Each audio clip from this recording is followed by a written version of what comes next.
विश्वेदेवा विष्णु यम शुक्र मित्र कार्तिकेय इंद्र ब्रह्मा शनि जी आज के पंचांग देवता हैं। इन्हें प्रणाम कर अपने दिन का शुभ आरंभ करें। आज मार्गशीर्ष मास के शुक्ल पक्ष की द्वादशी तिथि, भरणी नक्षत्र, शिव और सिद्ध योग, बव बालव कर्ण और दिन शनिवार है। आज पोष मास का 8वां सौर प्रविष्टा है। आज सूर्योदय 7:20 AM पर होगा और सूर्यास्त 5:25 PM पर होगा। आज एकादशी तिथि 7:11 AM पर समाप्त हो जाएगी। उसके बाद द्वादशी तिथि आरंभ होगी। तो इसीलिए आज एकादशी का व्रत वैष्णवों के लिए है। कल से 22 दिसंबर से सूर्य उत्तरायण में चले गए हैं और शिशिर ऋतु भी आरंभ हो चुकी है। ओम प्राम प्रीम प्रोम सह शनये नमः। इस मंत्र का 23 बार उच्चारण करें। ओम भ्राम भ्रीम भ्रोम सह राहवे नमः। इस मंत्र का 18 बार उच्चारण करें। ओम श्राम श्रीम श्रोम सह केतवे नमः। इस मंत्र का 17 बार उच्चारण करें और घर से अदरक या उड़द खाकर अपने कार्य के लिए प्रस्थान करें। आज के दिन मोक्षदा एकादशी का व्रत विधि पूर्वक रखने से तथा भगवान विष्णु की पूजा यथाशक्ति दान आदि करने से अनेक मानसिक व कायिक पापों की निवृत्ति तथा पुण्यों की प्राप्ति होती है। 23 दिसंबर दिन शनिवार का राशिफल जानते हैं। मेष राशि, आपकी सकारात्मक सोच लोगों के ऊपर विशिष्ट छाप छोड़ेगी। सहयोगी आपको बड़ा सहयोग देने का प्रयास करेंगे। कार्य क्षेत्र में आपको पुरस्कार दिया जा सकता है। व्यवसाय में बिक्री बढ़ेगी। गुरुजनों के साथ आप अच्छा समय बिता सकते हैं। वृषभ राशि, बाहरी लोग आपके निजी मामलों में हस्तक्षेप करने का प्रयास करेंगे। ऑफिस में कोई काम जल्द पूरा करना पड़ेगा। शाम को सिर दर्द की समस्या हो सकती है। मौसमी बीमारियों को लेकर परेशानी होगी। बेरोजगार व्यक्तियों को रोजगार के लिए लोग ताना दे सकते हैं।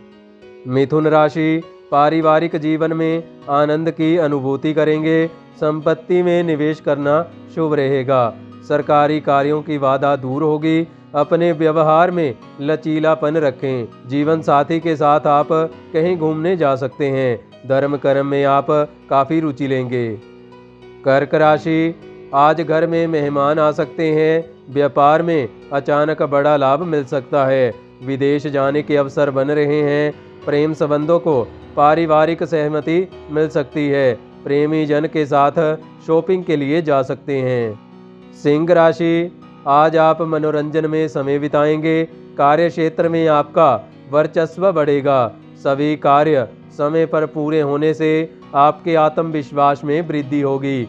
जीवन साथी के साथ धार्मिक स्थल की यात्रा कर सकते हैं। नया वाहन खरीदने का विचार बनाएंगे। कन्या राशि, ऑफिस में आपको कठिनाई का अनुभव होगा। बनते कार्यों में रुकावटें आने से ज़्यादा भाग दौड़ करनी पड़ेगी। पुरानी नकारात्मक बातों के उभरने से मन व्यथित हो सकता है। संतान के ऊपर ध्यान देने की आवश्यकता है। आपका स्वास्थ्य आज कुछ परेशानी भरा हो सकता है। तुला राशि, आज पूरा दिन शांति से बीतेगा। राजनीति से जुड़े लोगों के लिए दिन बहुत शानदार रहने वाला है। नए प्रोजेक्ट्स पर आप काम शुरू कर सकते हैं। धन के लेन देन में सावधानी अवश्य रखें।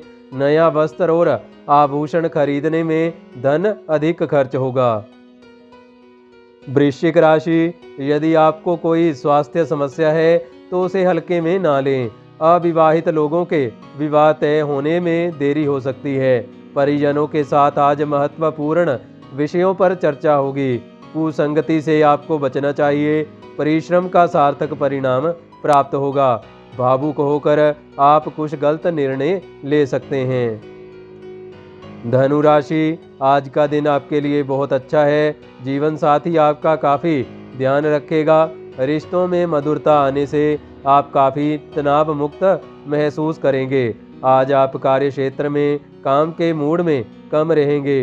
नए व्यावसायिक अनुबंध करने से पहले थोड़ी सावधानी रखनी जरूरी है। युवा दोस्तों के साथ पार्टी करने का विचार बना सकते हैं। मकर राशि, आज आप घर पर रहना ज़्यादा पसंद करेंगे। वाहन सावधानी पूर्वक चलाएं। जॉब में आपको अतिरिक्त काम करना पड़ सकता है। बॉस इस समय आपके काम पर खास प्रसन्न नहीं है, इसलिए ऐसा कोई कार्य ना करें जिससे आपके अधिकारी नाराज हों। घुटनों में दर्द की शिकायत हो सकती है।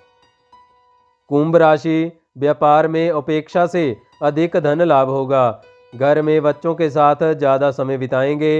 अपने प्रेमी को कुछ उपहार देकर दिल की बात कहना चाह रहे हैं तो दिन बेहद अनुकूल है। अपनी रुचि के अनुसार काम करने से मन प्रसन्न रहेगा। परिजनों के व्यवहार से आप काफ़ी आनंद और गर्व की अनुभूति करेंगे। मीन राशि, आप अपनी समझदारी से उलझे मामलों को सुलझा लेंगे। युवाओं को अपने करियर को लेकर थोड़े कड़े निर्णय लेने पड़ सकते हैं। कार्य क्षेत्र में आपकी योग्यता के अनुरूप प्रदर्शन करने में कठिनाई होगी। खांसी जुकाम की समस्या हो सकती है। रिश्तेदार आपकी अवहेलना कर सकते हैं। आज का अशुभ समय राहु काल 9:52 AM से 11:07 AM तक रहेगा और शुभ मुहूर्त अभिजीत मुहूर्त 12:03 PM से 12:43 PM तक रहेगा। आज के शुभ चौगड़िया 8:36 AM से 9:52 AM तक। शुभ का चौगड़िया 12:23 PM से 4:10 PM तक। चर लाभ और अमृत का चौगड़िया 5:25 PM से 7:10 PM तक। लाभ का चौगड़िया 8:54 PM से 2:08 AM तक। शुभ अमृत और चर का चौगड़िया 5:37 AM से 7:21 AM तक। लाभ का शुभ चौगड़िया रहेगा। मार्गशीर्ष शुक्ल पक्ष की कथा और महात्म्य।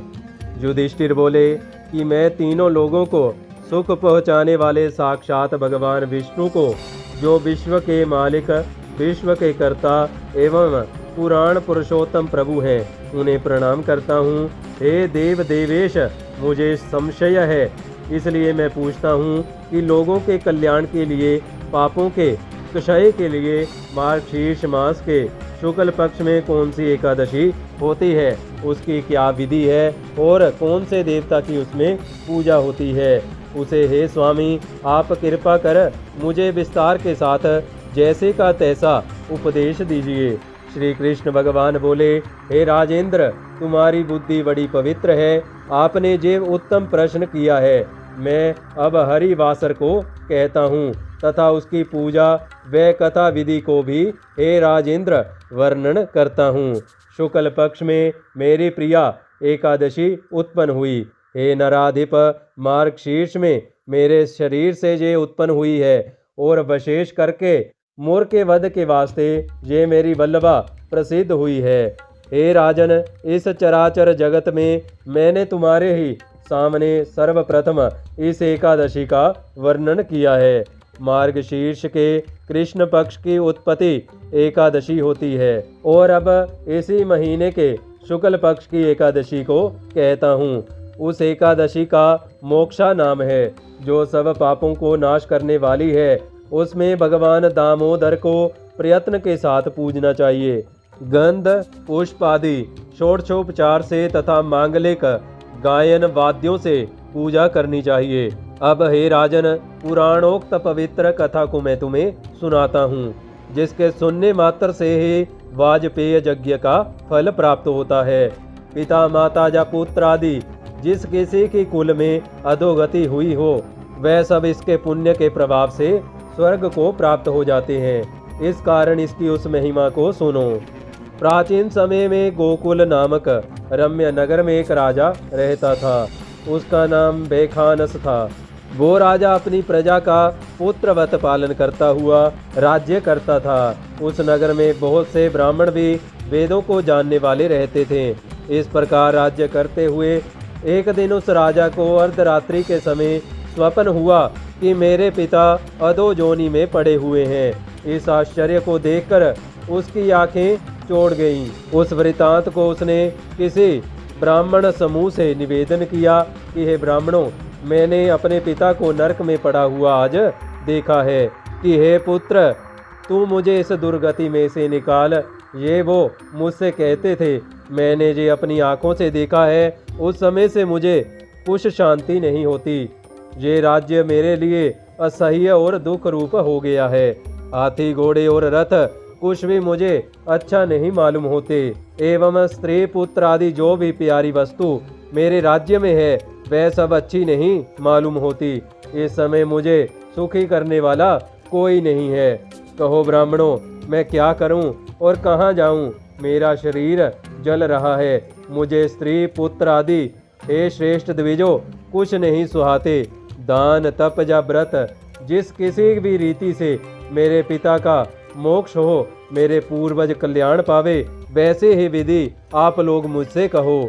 उस बलवान सपुत्र के जीवन से क्या लाभ जिसका पिता नरक में दुख उठावे? मैं कहता हूँ कि उस पुत्र का जन्म व्यर्थ है। ब्राह्मण ने उत्तर दिया कि हे राजन, यहाँ से भूत भविष्यत और वर्तमान के जानने वाले पर्वत मुनि का आश्रम निकट ही है। हे राज शार्दुल, तुम जहाँ चले जाओ।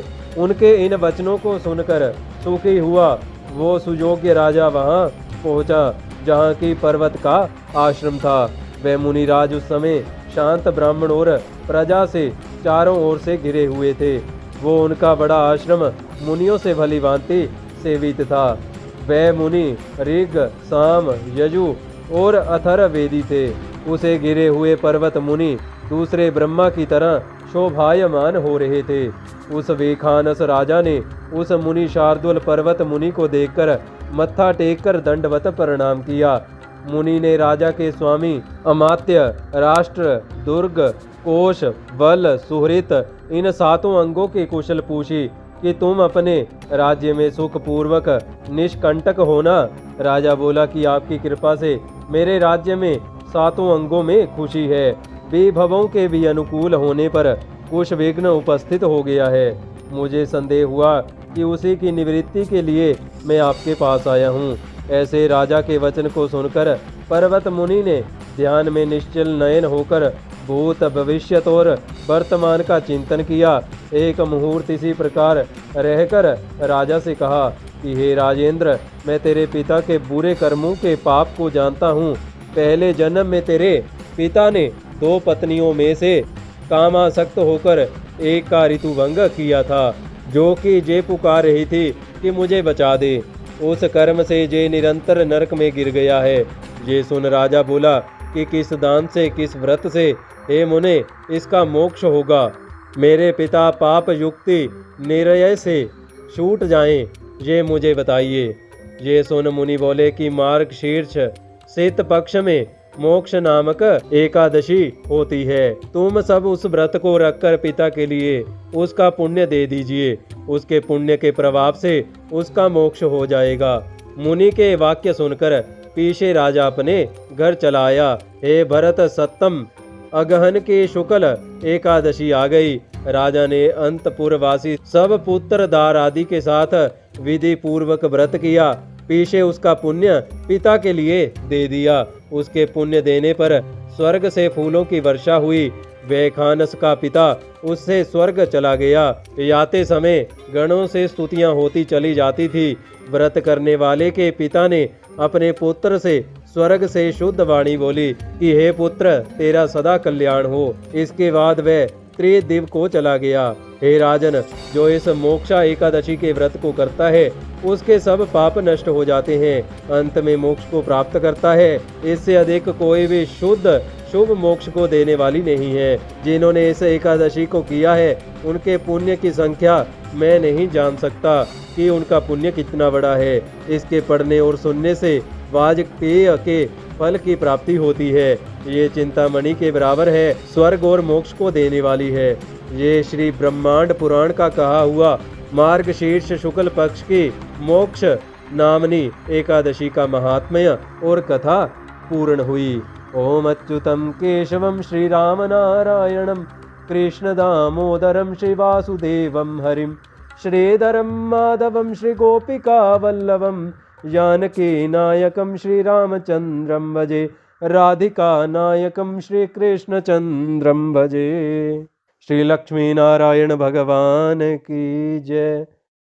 तो ये रहा आज का पंचांग राशिफल और एकादशी की व्रत कथा और महात्म्य। अगर आपके इसके बारे में कोई विचार अथवा सुझाव है तो कमेंट सेक्शन में ज़रूर लिखें। इस वीडियो को लाइक अथवा शेयर करें। चैनल को सब्सक्राइब करें। मिलते हैं अगली वीडियो में। धन्यवाद। जय महाकाल।